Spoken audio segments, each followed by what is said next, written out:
The dust of Dusty Creek settled on everything, on the cracked lips of weary men, on the bonnets of pious women, and in the grooves of the warped floorboards of the First Territorial Bank.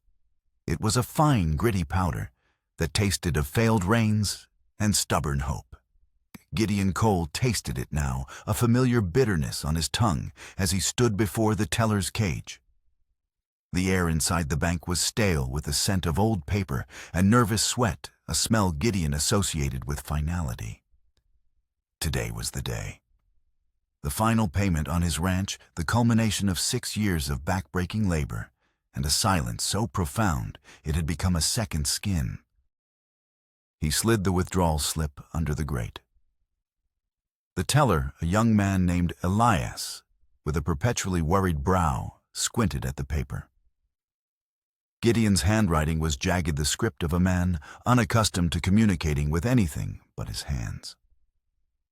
Elias cleared his throat, his eyes flicking up to the jagged, pale scar that cut a stark line from just beneath Gideon's jaw to the hollow of his throat. $300, Mr. Cole. That'll clear you with the land office. Gideon offered a single sharp nod. His gaze drifted to the street outside, where the relentless Colorado sun bleached the life from the dusty thoroughfare. He wanted this done. He wanted to feel the deed in his hand, a tangible proof that the land was his, that the silence had bought him something solid, something real. He could almost feel the weight of the paper, the finality of it. That was when the world exploded.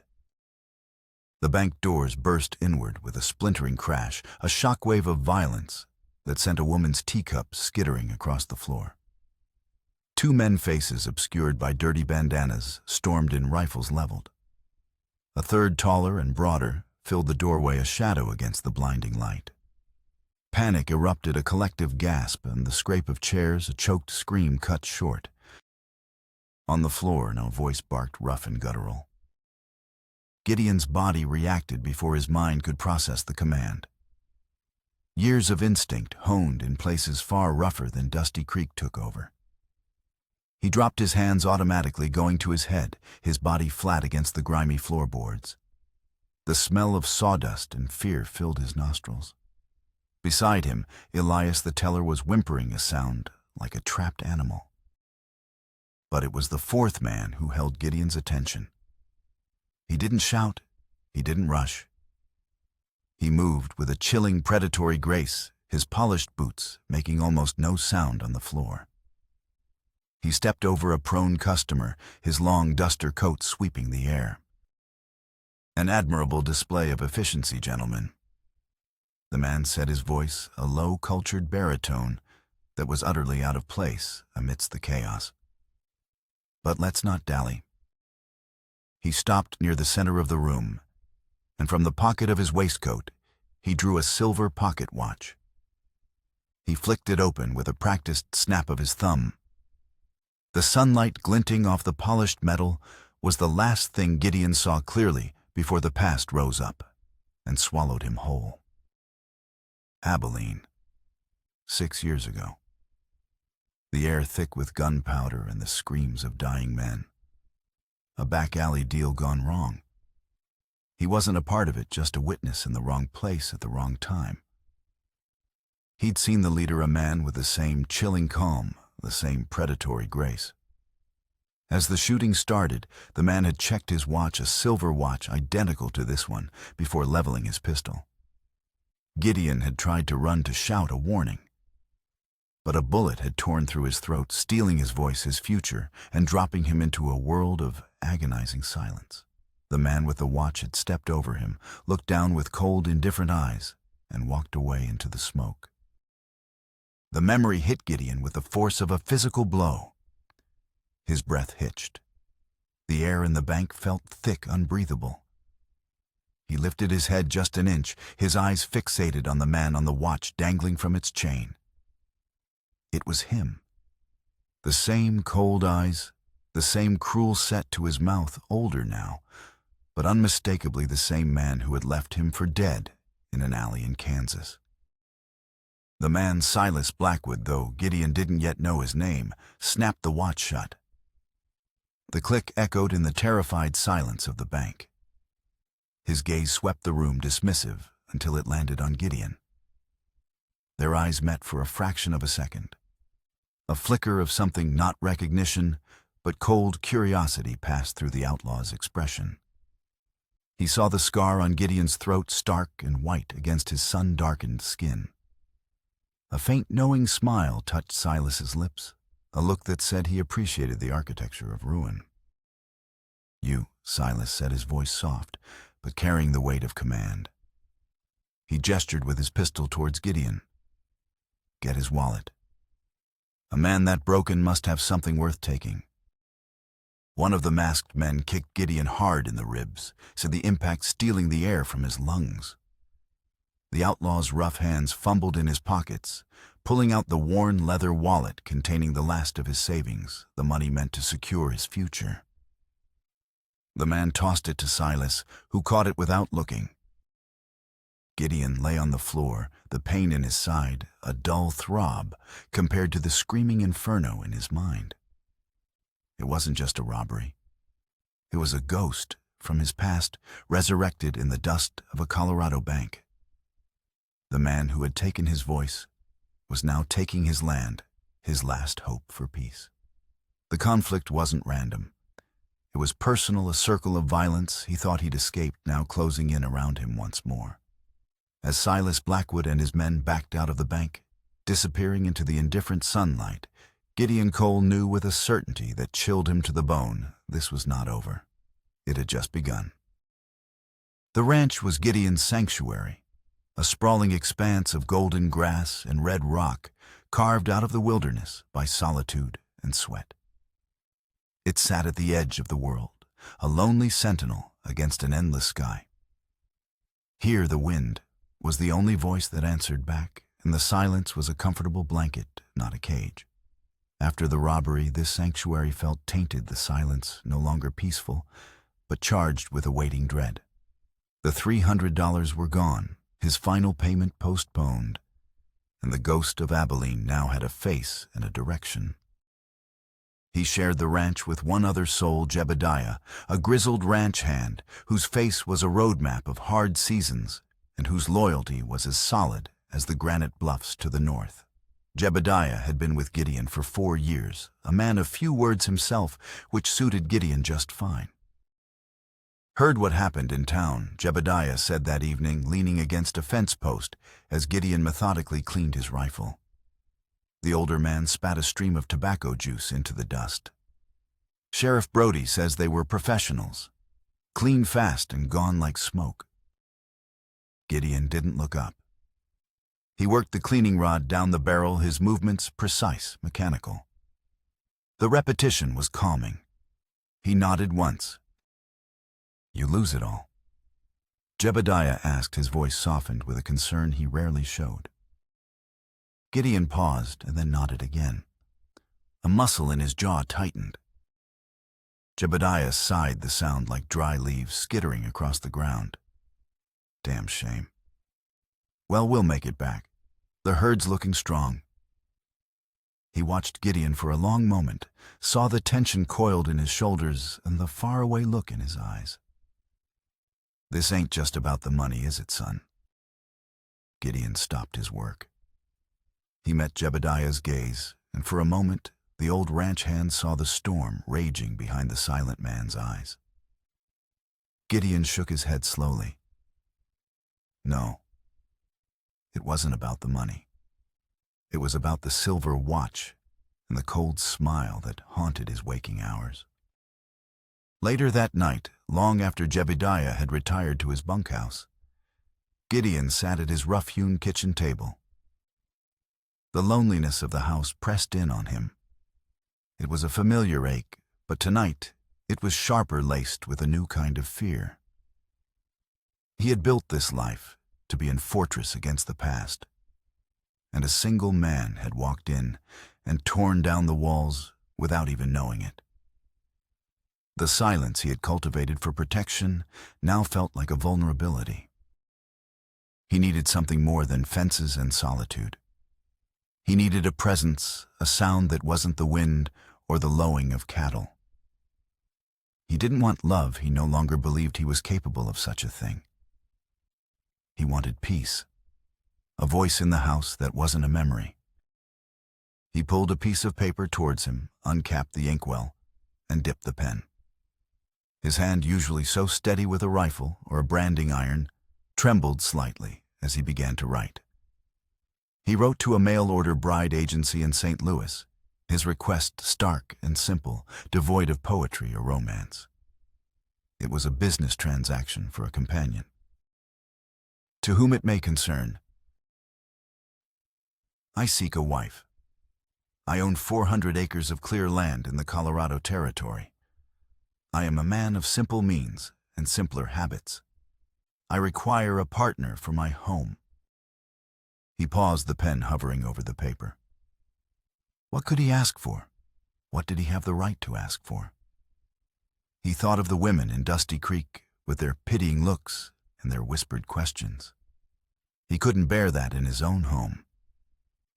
He added one final desperate line, requesting a young woman, gentle, with no past, someone who does not ask questions.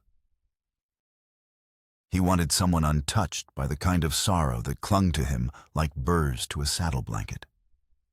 A girl who might look at the scar on his throat without flinching, who might fill the crushing silence with simple, uncomplicated sounds. He folded the letter, sealed it with wax, and knew he was making a fool's bargain. He was a man with a ghost at his back, asking for a woman with none of her own. He rode into town the next morning and posted it, the act, feeling both foolish and necessary. A desperate prayer sent east into a world he no longer understood. Weeks turned into a month, and the memory of the bank robbery began to fade into the fabric of daily life. A dull ache instead of a sharp wound. Gideon and Jebediah worked from sunup to sundown, their shared labor, a silent conversation that needed no words. The letter Gideon had sent east was a half-forgotten dream. Then a telegraph arrived from the agency. A bride had been selected. She would arrive on the afternoon stage in 2 weeks' time. The day she was due to arrive, an uncharacteristic tension settled over the ranch. Gideon found himself scrubbing the porch, mending a loose shutter, and changing the water in the basin 3 times. Jebediah watched him with a wry-knowing smirk. Nervous as a long-tailed cat in a room full of rocking chairs, the old man muttered as he oiled a saddle. Gideon shot him a glare and went back to sweeping dust that wasn't there. As the sun began its slow descent, casting the bluffs in hues of copper and crimson, the distant rumble of the stagecoach echoed across the plains. Gideon stood on the porch, his arms crossed, his boots planted wide. He had put on a clean shirt, a concession to the occasion that felt foreign and stiff. He watched as the coach kicked up a plume of dust, rolling to a stop before his gate. The driver, a portly man named Silas, tipped his hat. Got a delivery for a Mr. Gideon Cole. Gideon gave the same sharp nod he gave for sacks of flour or new tools. He held his breath. The coach door opened with a groan. The woman who stepped down was not the girl he had imagined. She was not the fresh-faced youth untouched by sorrow he had requested. The woman who stood before him was dressed in a long black dress, the fabric worn thin at the elbows and hem the color of mourning. Her face was pale, her features sharpened by trials he could only guess at. And her eyes were the color of a stormy sky, red-rimmed, not from the trail dust, but from a grief so deep and unhealed, it seemed to be a part of her. She clutched a battered leather satchel to her chest as if it contained the last fragmented pieces of her life. This was no innocent girl.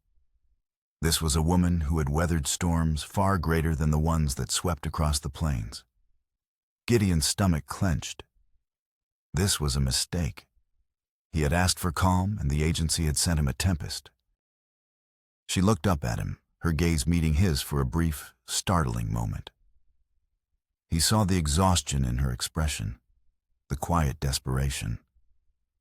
This was Lenora Hayes, a widow twice over a woman whose reputation as a black widow had chased her from 2 states.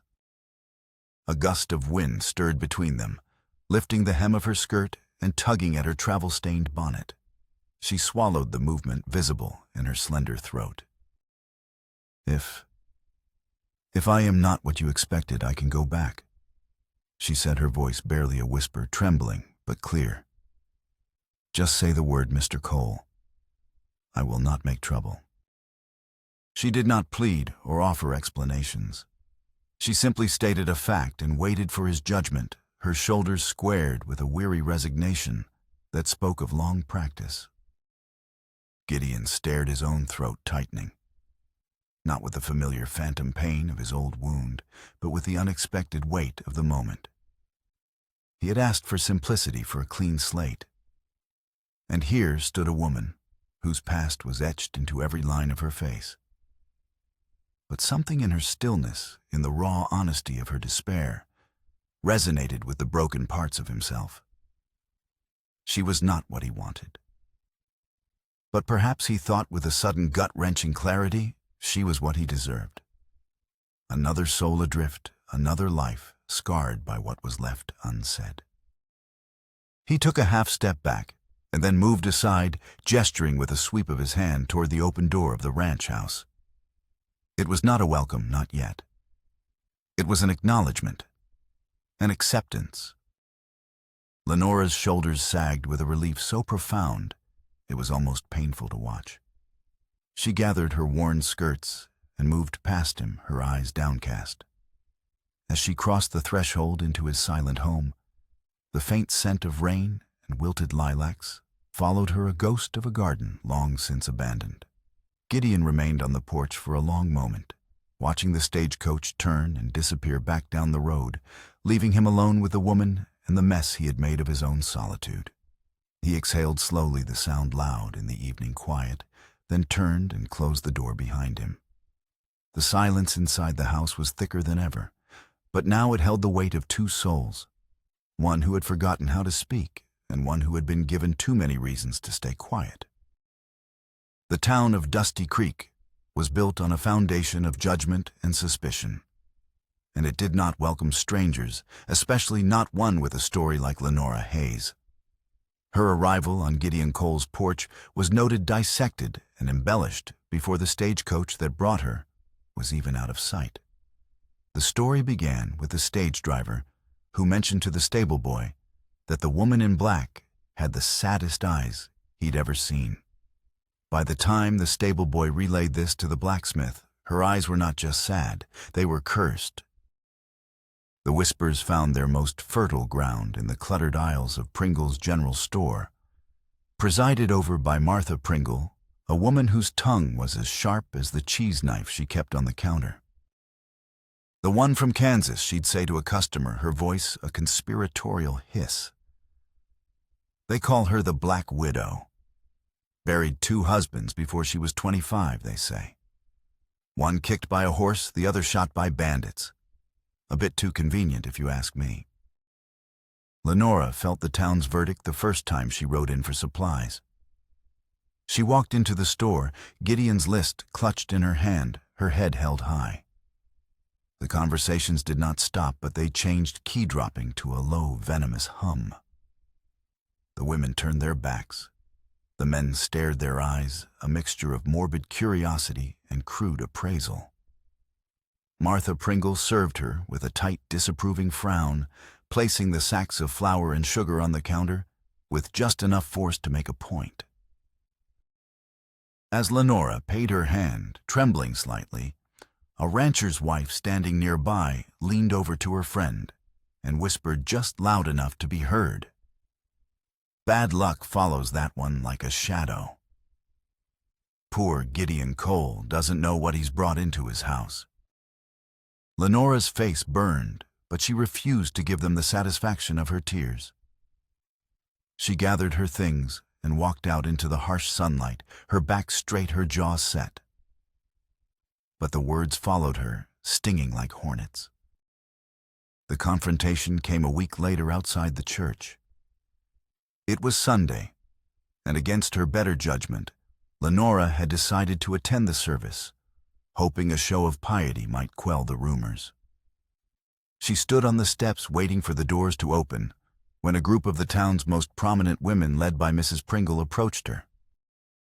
"Mrs. Hayes," Martha said, her voice dripping with false sweetness, "we were just saying it takes a certain kind of woman to move into a man's home without the blessing of matrimony. Especially a woman with your history." "My history is my own," Lenora replied, her voice low but steady. "Is it?" another woman chimed in. "Or does it belong to the good men you put in the ground? Perhaps you should think of Mr. Cole's soul, bringing your curse upon his land." The accusation hung in the air, ugly and sharp. Lenora felt the familiar cold dread creep up her spine. She opened her mouth to defend herself, but what could she say? The truth sounded just as damning as their lies. Suddenly, a presence materialized beside her. It was Gideon. He'd ridden into town behind her, a silent guardian she hadn't known was there. He hadn't entered the church, but had been waiting by the hitching post, watching. Now he stood between her and the women, a solid, immovable wall of denim and quiet fury. He didn't speak. He didn't have to. His eyes, cold as a winter river, swept over the women, lingering on Martha Pringle until she flinched and looked away.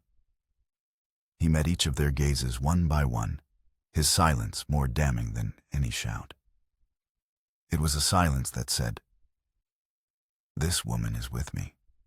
Your judgment means nothing here." Then he did something that stunned them all. He reached out and gently took Lenora's elbow, his calloused fingers firm and protective on her arm. He turned, and with a slow, deliberate pace, led her away from the church, away from the gawking crowd, and towards his wagon. He helped her up onto the seat, his touch lingering for a moment longer than necessary. He didn't look back at the women on the church steps. He didn't need to. He had drawn a line in the dust of Dusty Creek. On one side stood the town and its venomous whispers. On the other stood the two of them, a silent man and a haunted woman, a fragile alliance forged in the crucible of public scorn. As they rode out of town, the silence in the wagon was not empty. It was filled with the unspoken truth of his defense, a shield he had raised without uttering a single word. In the weeks that followed, a delicate trust began to grow in the quiet spaces of the ranch. It was built not on words, but on small, careful actions. Lenora found a rhythm in Gideon's silence. She learned the language of his movements, the slight tilt of his head, that meant he was listening, the way he worked the leather of his saddle when he was troubled, the subtle softening of his eyes when he watched her tend the small patch of herbs she had planted by the back door. He communicated with her through gestures and the small chalk slate he kept nailed by the door. The messages were always brief, practical. Mending fence by the creek. Jebediah needs help with the branding. More wood for the stove. But beneath the clipped, practical words, Lenora began to see something else, a deep, abiding consideration. He noticed when she ran low on thread for her mending, and a new spool would appear on the table. When a cold snap came, a heavy wool blanket smelling of cedar was left folded at the foot of her bed. Their bond was deepened by their shared work. Lenora was no stranger to hardship, and she threw herself into the life of the ranch. She learned to milk the cow, to churn butter, to mend harnesses, with a skill that surprised even Jebediah. Gideon would watch her from a distance, a quiet approval in his gaze. He began leaving his tools out for her, a silent invitation to help. She learned to anticipate his needs, handing him a nail before he had to gesture for it, bringing him a dipper of cool water when the sun was at its highest. They moved around each other in a seamless, silent dance. Two people who understood the weight of unspoken things. It was during this time that the new neighbor arrived. He called himself Mr. Thorne, a cattleman from the east, looking for a fresh start. He bought the dusty, neglected parcel of land that bordered Gideon's property to the west. He was everything Gideon was not: charming, articulate, and quick with a smile. His first visit was announced by the confident gait of his handsome bay gelding. He dismounted at Gideon's gate, sweeping his hat from his head with a flourish. "Mr. Cole," I presume he said, his voice smooth as polished wood. "Silas Thorne. Your new neighbor. I hope you won't mind me imposing, but I wanted to introduce myself properly." It was him, the man from the bank, the man from Abilene. Gideon froze the hammer in his hand, feeling impossibly heavy. The blood drained from his face. It was the same man, but without the outlaw's grime.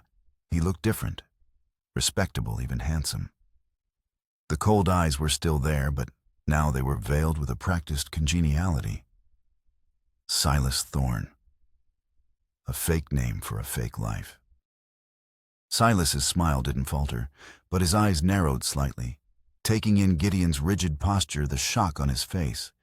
"Are you all right, sir? You look as if you've seen a ghost." Gideon could only stare, his mind reeling. What was he doing here? Was it a coincidence? It couldn't be. The man who had shot him, robbed him, was now his neighbor. This was not chance. This was a hunt. Lenora stepped out onto the porch, wiping her hands on her apron. "Can we help you, sir?" she asked, her voice cautious. Silas's smile widened, turning its full charm on her. "Ah, and this must be the lady of the house." "A pleasure, ma'am. I was just introducing myself to your husband." Over the next few weeks, Mr. Thorne became a regular, unwelcome presence. He would ride over under the guise of neighborly concern, asking for advice on water rights or grazing paths. But his questions were always probing, circling back to Gideon's past. "A man like you, Mr. Cole," he'd say, leaning against the corral fence. "You seem like you've seen a bit of the world. Ever spend any time down in Kansas?" Gideon would shake his head, his face a stony mask. Then the sabotage began. It was subtle at first, easily mistaken for bad luck. A section of fence cut on the far side of the property, allowing a dozen head of cattle to wander off. Gideon and Jebediah spent 2 days rounding them up. A week later, the handle of the well pump was found cracked, nearly broken through. Then a small, deliberately set fire in the dry brush near their northern pasture, which they managed to stamp out before it could spread. Jebediah was convinced it was rustlers testing their defenses. "They're getting bold," he grumbled. But Gideon knew better. This wasn't about cattle. This was a calculated campaign of pressure designed to wear him down, to isolate him. Silas was playing a long, cruel game, and Gideon was trapped in the center of the board, his silence a weapon turned against him. He couldn't warn Jebediah, couldn't explain to Lenora the true nature of the smiling monster who lived just over the ridge. He was being hunted, and the predator was patiently, methodically destroying his world from the outside in. The breaking point came on a cool evening in late autumn. The air was crisp with the promise of winter, and the setting sun painted the sky in violent shades of orange and purple. Silas Thorne rode over ostensibly to return a borrowed auger, but Gideon knew it was just another excuse to probe his defenses. They stood near the barn, and the scent of hay and horses thick in the air. Jebediah was in the bunkhouse, and Lenora was inside the warm glow of a lantern visible through the kitchen window. "I must say, Cole, I admire your tenacity." Silas set his charming smile firmly in place. He ran a gloved hand along the top rail of the fence. "This is hard country. It takes a certain kind of man to tame it, or a man with something to hide from." Gideon remained silent, his gaze fixed on the horizon, refusing to engage.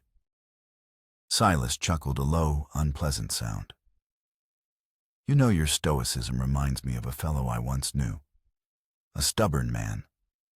got himself involved in something that was none of his business down in Abilene. A real shame what happened to him. Last I saw, he was bleeding out in an alley, trying to scream, but making no sound at all. He paused, letting the words hang in the air like smoke. Funny, isn't it, how a man's choices can follow him even all the way out here? It was the detail. Trying to scream, but making no sound at all. No one could have known that. No one but the man who had pulled the trigger. In that instant, all the pieces clicked into place with horrifying clarity. The silver watch, the robbery, the sudden appearance of Mr. Thorne, the probing questions about Kansas, the escalating sabotage.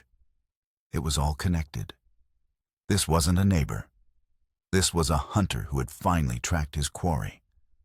The fight was no longer about land or cattle. It was about survival. Gideon's blood ran cold. He turned slowly his hand, instinctively dropping to rest near the butt of his pistol. He met Silas's gaze, and for the first time, he let the man see the cold fury simmering beneath his silent exterior. The friendly mask dropped from Silas's face, replaced by a look of triumphant cruelty. The game was over. There it is. Silas breathed his smile, turning into a predator's grin. I was wondering when you'd figure it out. It took you longer than I expected. What do you want? The words were not spoken, but Gideon's eyes screamed the question. What do I want? Silas's grin widened. I want what was taken from me.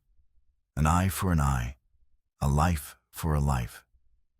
Your written testimony, your silent little statement sent my younger brother to the gallows. Lucas was his name. He was innocent, a good boy caught up with the wrong crowd. And you pointed the finger without saying a word. You took his voice forever. So I decided I would take everything from you before I finally take your life. The revelation hit Gideon like a physical blow. Revenge. Not for land, not for money. A 6-year vendetta fueled by a twisted sense of justice. Silas believed his brother was innocent. This ranch, Silas continued gesturing to the house, the barn, the fields Gideon had bled for. This is just the stage for our final act. I'm going to take it all, Cole. Your land, your pride. Maybe even your pretty little widow. And you're going to watch it all burn just as silently as you watched my brother hang. He tipped his hat at the gesture, a mockery of civility, mounted his horse, and rode away, whistling a cheerful tune that grated on Gideon's raw nerves. Gideon stood frozen, the world tilting on its axis. He was not just fighting an outlaw.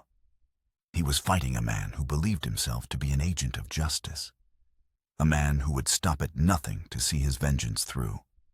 The fight for the ranch had just become a fight for his soul. The attack on the well came 2 nights later. A thick, oily substance was poured into the stone-lined shaft, fouling the water with a sickening chemical stench. The next morning, 2 of the horses were violently ill, and the water drawn for the house was undrinkable. It was a crippling blow. Without a reliable source of water, the ranch could not survive. This ain't Rustler's, Jebediah declared, his face grim as he stared into the contaminated well. This is poison. This is personal.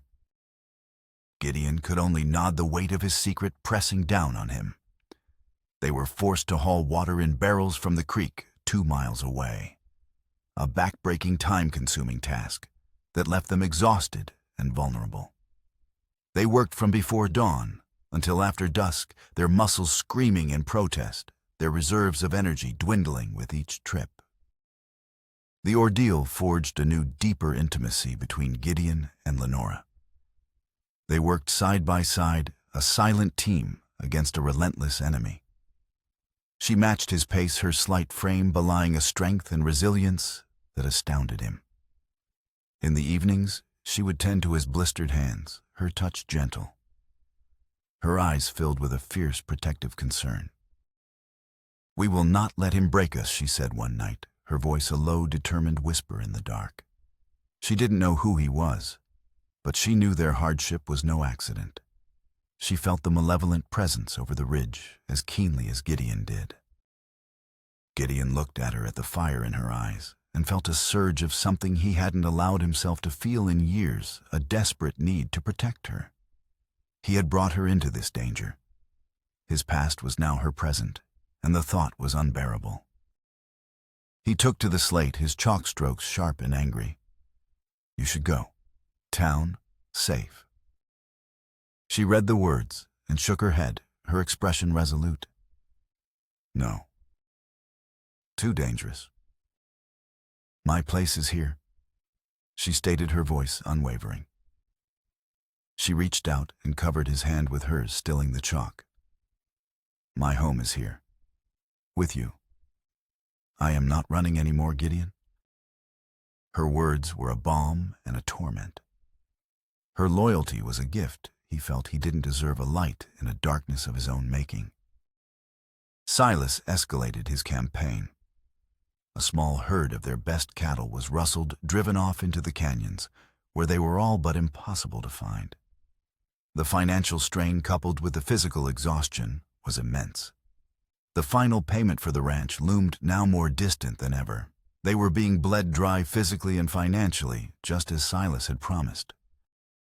One afternoon, as Gideon was on the ridge, watching the Thorne property through a pair of field glasses, he saw them. Silas and two of his men branding one of his stolen calves with their own iron. The sight filled him with a cold, righteous rage. He lowered the glasses, his knuckles white.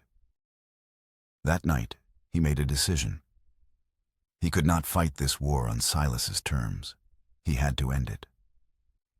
He spent hours cleaning his Winchester and his Colt, the metallic clicks of the mechanisms the only sound in the house.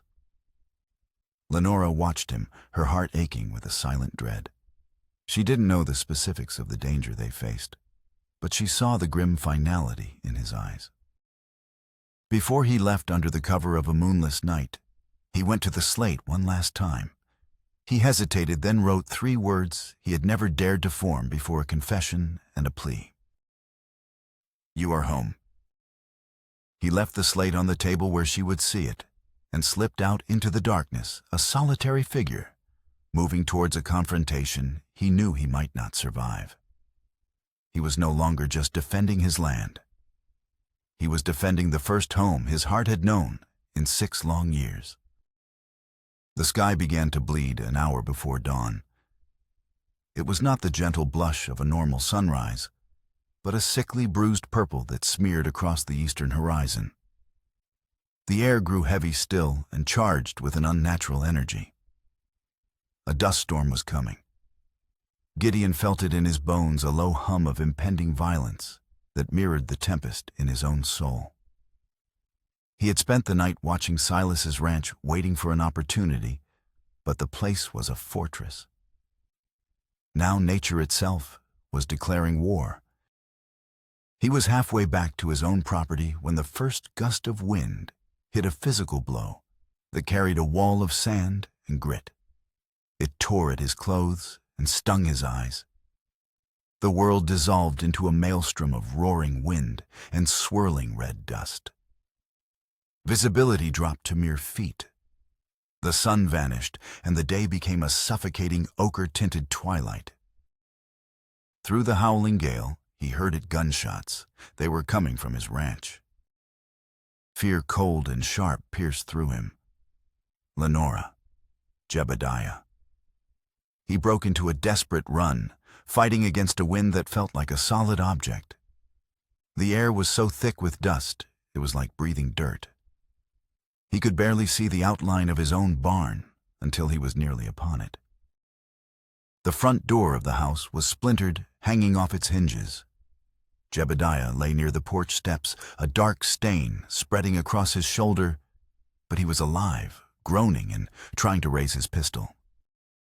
Inside. "They took her to the barn," the old man rasped, his voice choked with dust and pain. Gideon didn't hesitate. He burst into the barn just as Silas was dragging Lenora towards a post. Two of his men stood guard, their rifles trained on the entrance.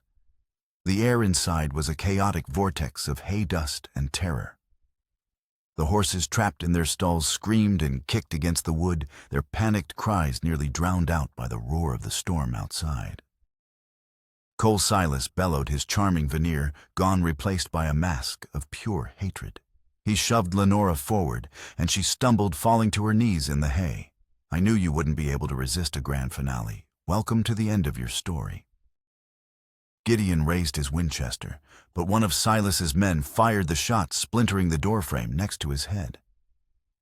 He dove for cover behind a stack of feed sacks. "It's over," Silas screamed over the din.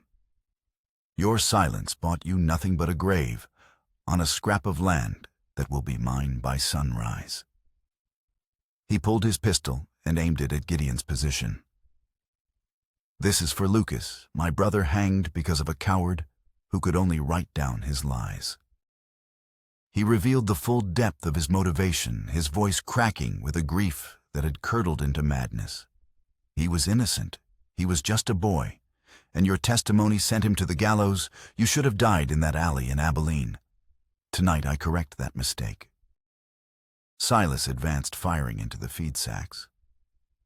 Gideon felt a searing pain in his arm as a bullet tore through the burlap and into his flesh. He gritted his teeth, the world narrowing to the man, the gun, and Lenora's terrified face. He saw her then scrambling behind a water trough.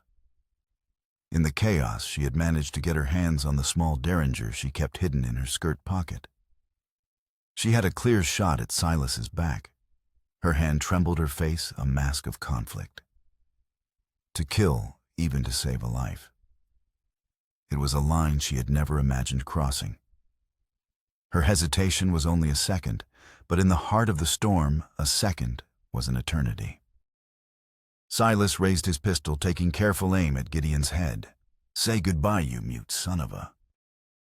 A sound ripped through the barn, a sound more shocking than any gunshot. It was a word torn from a throat that had been silent for 6 years, raw, guttural, and full of agony.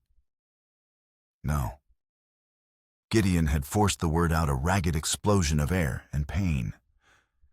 It was a sound like rock grinding against rock, barely human, but it was a voice. His voice.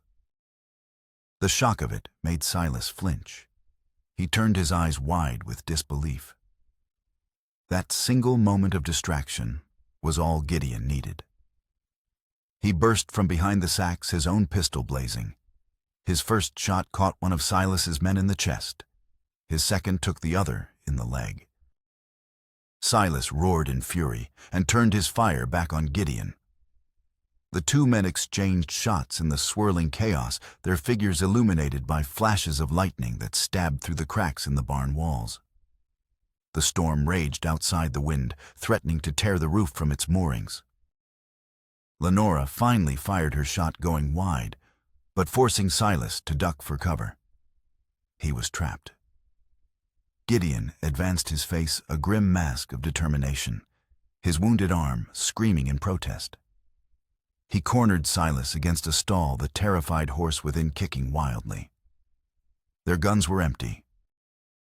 With a primal yell, Silas lunged, tackling Gideon to the ground. They wrestled in the dirt and hay, two men driven by years of pain and vengeance.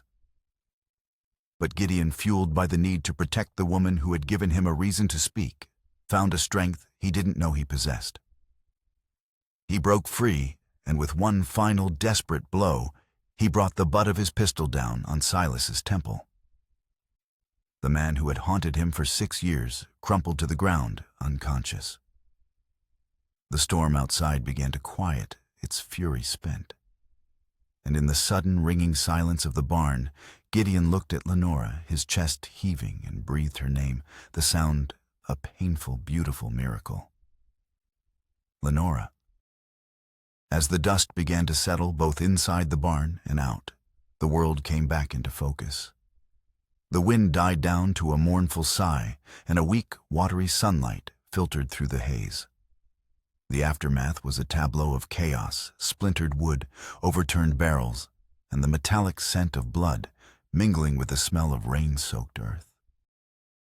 Gideon staggered to his feet, his body a map of fresh and old pains. He looked at Silas, unconscious, but breathing, then at his two men, one groaning, the other still.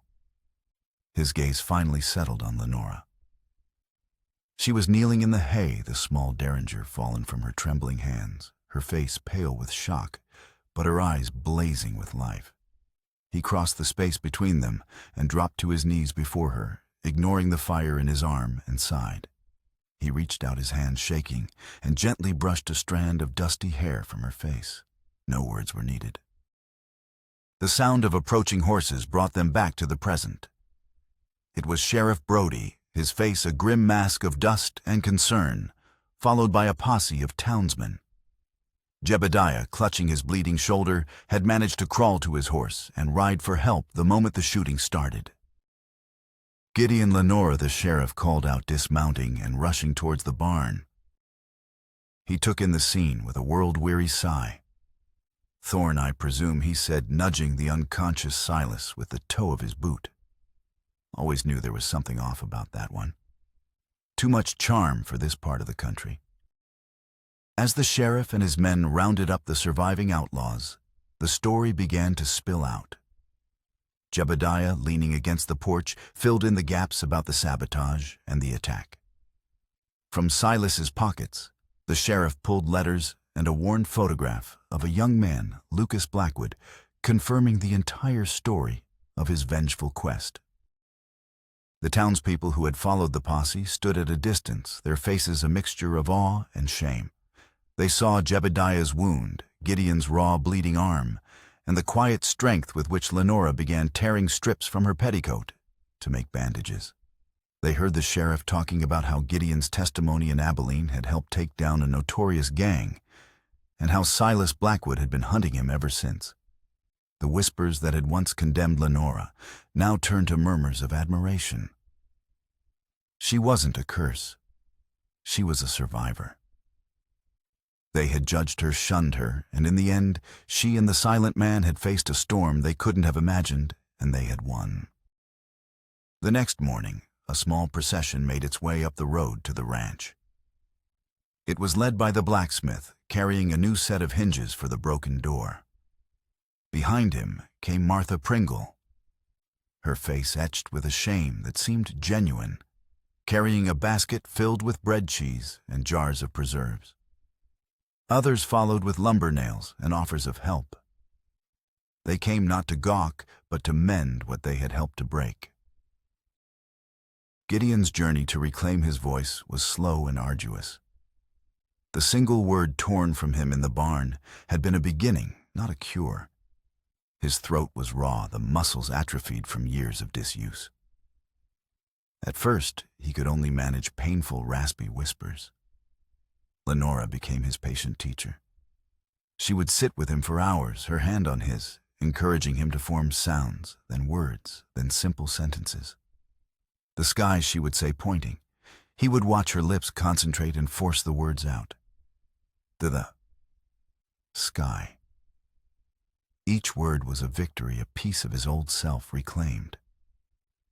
It was a painful, frustrating process, but for the first time in 6 years, he was not alone in his struggle. Months passed. Spring returned to the plains, breathing new life into the land. The ranch, scarred but not broken, healed along with its owners. The pastures were green, the new well Jebediah helped dig gave clean, cold water, and the sound of hammering was replaced by the lowing of a healthy herd.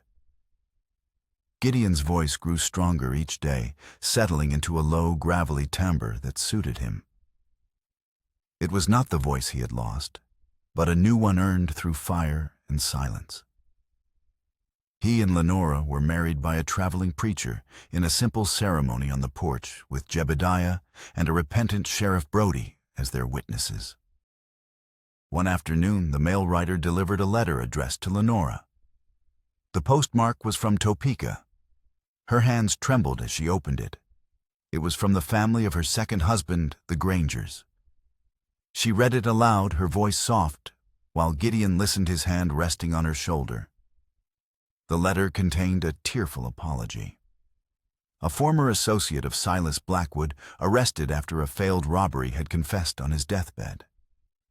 He admitted that Silas himself had murdered Lenora's husband, who had been a reluctant member of his gang and had wanted out. Silas killed him to tie up a loose end, a cruel act of expediency in his long-burning quest for revenge. The confession completely exonerated Lenora, lifting the last shadow of the Black Widow curse that had followed her for so long. She was free. Truly and completely free.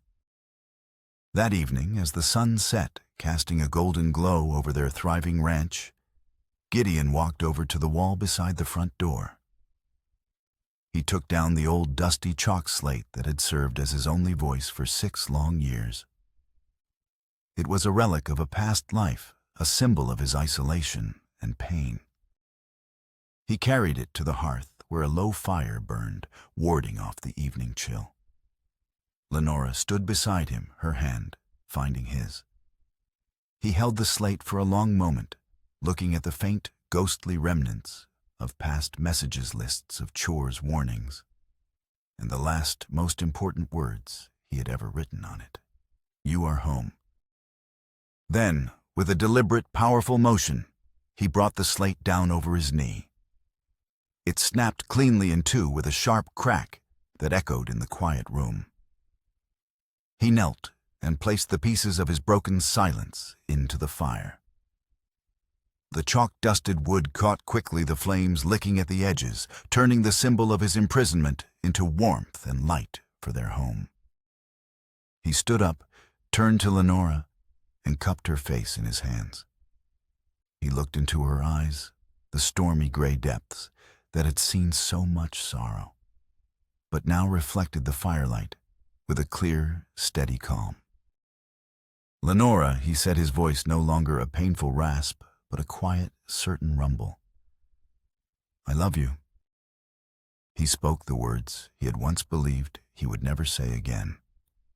His own voice filling the home they had built, not on silence, but on a shared and unbreakable strength.